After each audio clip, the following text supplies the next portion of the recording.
Hello नमस्कार दोस्तों, मेरा नाम पुष्पेंद्र मावई और आज की इस वीडियो में हम रिछवा गांव के भावी प्रधान लोकेंद्र मावई का इंटरव्यू करने वाले हैं।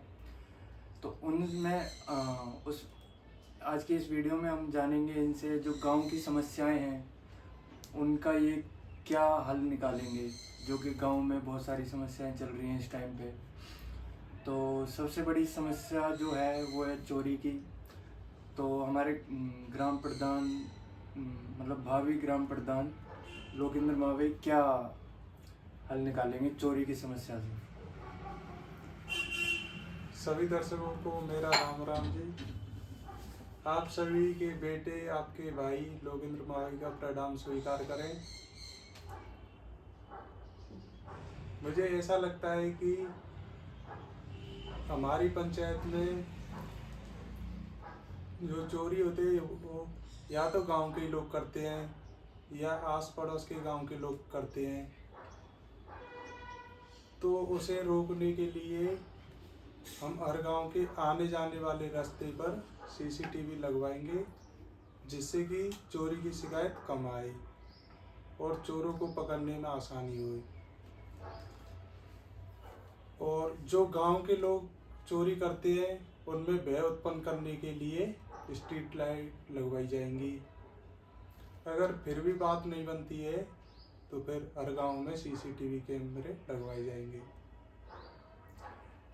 ये तो आपने बहुत ही अच्छी बात कही। मतलब चोरी की मतलब चोरों को पकड़ने के लिए तो सीसीटीवी से अच्छा कोई उपाय हो ही नहीं सकता। लेकिन बात ये है कि मतलब चोरी करने वाले फिर भी निकल जाते हैं पुलिस से, वो फिर चलो प्रधान जी का प्रॉब्लम नहीं है वो तो।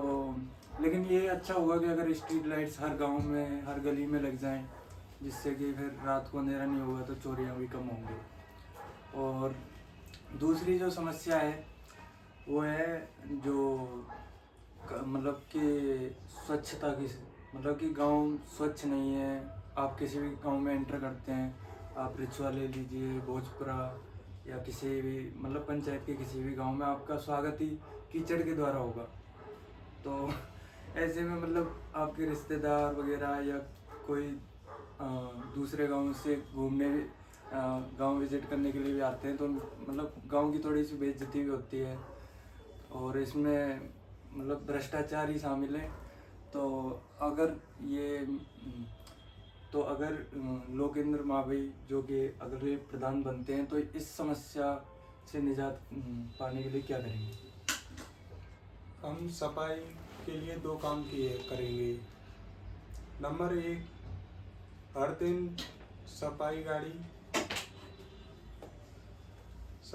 आपका कचरा लेने कचरा गाड़ी डेली घर आया करेगी। नंबर 2, गांव की सफाई करने के लिए सफाई कर्मी आया करेंगे।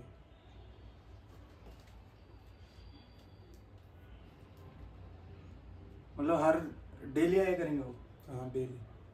फिर तो सही होगा डेली। अगर तो वो क्या घर की सफाई भी किया करेंगे या फिर घर के बाहर जो रास्ते हैं? घर के बाहर रास्ते जो गलियां हैं उनकी सफाई की जाती है। अच्छा, जो कॉमन प्लेसेस है उनकी हाँ। सफाई किया करेंगे मैंने। हाँ, और जो घर का कचरा है वो गाड़ी में भर के चला जाएगा। डेली गाड़ी आया करेगी। और जो और एक और समस्या है जिससे कि कीचड़ उत्पन्न होता है, वो है मेन रीजन के जो गांव के जो रोड हैं, मतलब गांव के जो रास्ते हैं वो या तो कच्चे हैं या फिर उनकी जो अभी नई पाइपलाइन लगाई जा रही है उससे वो सारे रोड खराब हो चुके हैं, तो उनसे कीचड़ उत्पन्न होने लगा है अभी। तो उसके लिए क्या करें? सभी रास्तों को जल्द से जल्द रिपेयरिंग की जाएगी और रास्तों में गहरी नाली की व्यवस्था की जाएगी, जिससे कि गांव का कीचड़ पानी जो गांव की पोखर तालाब हैं उनमें सीधा जाया करेगी। हाँ, यही है मेन तो प्रॉब्लम कि जो नालियाँ हैं वो छोटी छोटी सी हैं और कोई प्रॉपर नाली है ही नहीं।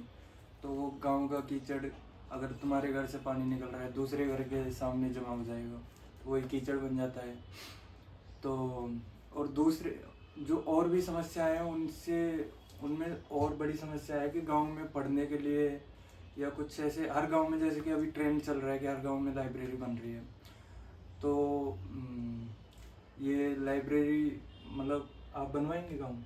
जितने भी हमारी पंचायत के गांव में, उन सब गांव में एक एक लाइब्रेरी होगी, जिनमें बहुत सारी फैसिलिटी होंगी, फ्री इंटरनेट सुविधा और बैठने के लिए टेबल कुर्सी की व्यवस्था की जाएगी और पढ़ने के लिए कंप्यूटर्स लगवाए जाएंगे। अच्छा, ये तो बहुत ही बढ़िया होगा कि फ्री इंटरनेट मिलेगा उनको लाइब्रेरी में। फिर तो लाइब्रेरी में भीड़ हो जाया करेगी, और अगर भीड़ हो जाया करेगी तो लोग, अगर मान ले कोई स्टूडेंट गया और वहाँ पे सोशल मीडिया यूज़ कर रहे हैं तो उसके लिए तो उनको तो रोकना ही चाहिए ना। हाँ, उनको CCTV लगवाए जाएंगे। अच्छा, तो हाँ फिर उन पर निगरानी रख सकते हैं, और जो पढ़ने वाले हैं, जो फोकस्ड हैं, उनको ही एंट्री मिलेगी लाइब्रेरी। बिल्कुल। और एक और समस्या है कि किसी भी गांव में बच्चों के खेलने का मैदान है नहीं, तो वो कहीं पे खेलने भी नहीं जा सकते। और फिर भारत सरकार के द्वारा सभी पंचायत के सभी गांवों में सरकारी ज़मीन निश्चित की गई है खेल मैदान के लिए, लेकिन वो ज़मीन किसी गांव के भ्रष्टाचारी लालची आदमियों ने उस पर कब्जा कर रखा है। मैं प्रधान बनते ही उन सारी ज़मीनों को खाली करवा दूंगा, तो बच्चों को खेलने के लिए खेल मैदान की व्यवस्था हो जाएगी। हाँ, ये तो है कि मतलब खेल मैदान तो होगा ही किसी न किसी जगह पे, लेकिन वही है किसी ने कब्जा कर रखा है या हाँ, किसी ने ले रखा है, तो क्या ही कर सकते हैं। इसमें प्रधान सारे मिले होते हैं। और मतलब जो और भी समस्याएं हैं गाँव की, उनमें से एक है कि लोगों ने मतलब सरकारी ज़मीनों पे कब्जा कर रखा है, जो कि मतलब समाज सेवा के लिए यूज़ होनी चाहिए, जो कि स्वयं सेवा के लिए यूज़ हो जाती हैं, तो उनका क्या करें? क्या आपको पता है प्रधान की सैलरी मात्र 3500 रुपये प्रतिमाह होती है, अच्छा, तो वो इतना आलीशान मकान कहाँ से बनवा लेते हैं? कुछ तो घपलाबाजी करते हैं। तो ये जो घपलेबाजी करते हैं, तो मान लीजिए इसको भी भ्रष्टाचार, तो ये भ्रष्टाचार को आप ख़त्म करेंगे? मैं इस भ्रष्टाचार को जड़ से खत्म करने के लिए इस बार मैदान में आ रहा हूँ, प्रधान पद के उम्मीदवार। बहुत सही है। तो मतलब अगर भ्रष्टाचार खत्म हो जाए तो ये सारे काम हैं वो हो ही जाएंगे लगभग। लेकिन बात ये है कि जो पहले की प्रधान बने हैं 20-25 साल से 50 साल से चले आ रहे हैं, उन्होंने गांव में, किसी भी गांव में ऐसा कोई डेवलपमेंट किया नहीं है। तो आपको कैसे लगता है कि आप सिर्फ अपने एक ही अंतराल में अपनी पहले ही प्रधानी में ये सारे काम कर देंगे? मतलब लोगों को भरोसा सा नहीं होगा ये सुन के। भारत सरकार के द्वारा प्रधान को करोड़ों रुपए दिए जाते हैं। अच्छा, लेकिन वो करोड़ों रुपए मतलब कि वो स्वयं सैलरी के लिए नहीं है मतलब? हाँ, वो पंचायत के विकास के लिए दिए जाते हैं। अच्छा, वो प्रधान उन्हें स्वयं सेवा में रख लेते हैं, फिर उन्हीं का वो बंगला और ये हाँ, ऐसे बनवा लेते घर हैं। वगैरह उन्हीं का बनवा लेते हैं वो। और मैं भ्रष्टाचार मिटाने के लिए ना तो चुनाव में 1 रुपये खर्च करूंगा, अगर मैं जीता हूँ तो ना 1 रुपये का भ्रष्टाचार होने दूंगा, और जो जो मैंने काम बोले हैं उन सभी को 1 साल में हो जाएंगे।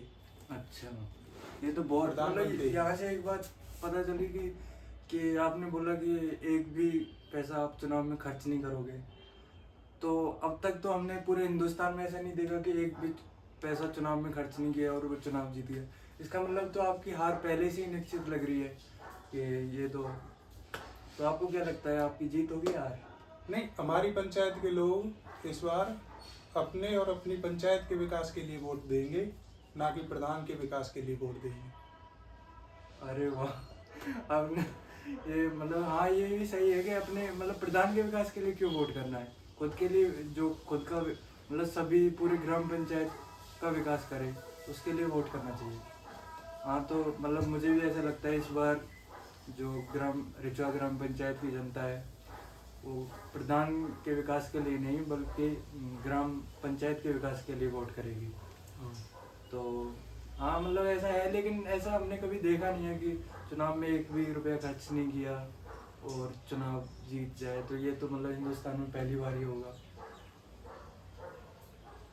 बिल्कुल पहली बार ही होगा। हमारी पंचायत में तो भ्रष्टाचार ज़्यादा हो रखा है, इसलिए अब की बार मैंने सोचा है कि अपनी पंचायत को सर्वश्रेष्ठ पंचायत बनाएंगे। अच्छा, मतलब ये रिचुअल गांव सबसे ज़्यादा क्लीन होगा और एकदम मतलब भ्रष्टाचार और सारे जो पैसे आएंगे वो सारी सुविधाएं लोगों को सुविधाएं देने में लगेंगी। बिल्कुल। फिर तो ये तो सही होगा। फिर तो मैं भी आप लोगों से अपील करता हूँ कि लोकेंद्र मावे को आने वाले चुनाव में बहुत सारे वोटों से विजयी बनाएं, जिससे कि ये सब ग्राम पंचायत का विकास कर सकें। आपको कुछ कहना है? आप सभी दर्शकों से हाथ जोड़कर विनती है कि आप अपना वोट अपनी पंचायत के विकास के लिए दें, ना कि प्रधान के विकास के लिए। चलो, थैंक यू लोकेंद्र मावे जी, आपसे बात करके बहुत ही अच्छा लगा। तो अब ठीक है, तो हम ये वीडियो यहीं पे समाप्त करते हैं और आपका पूरा वीडियो देखने के लिए बहुत बहुत धन्यवाद। जय हिंद, जय भारत।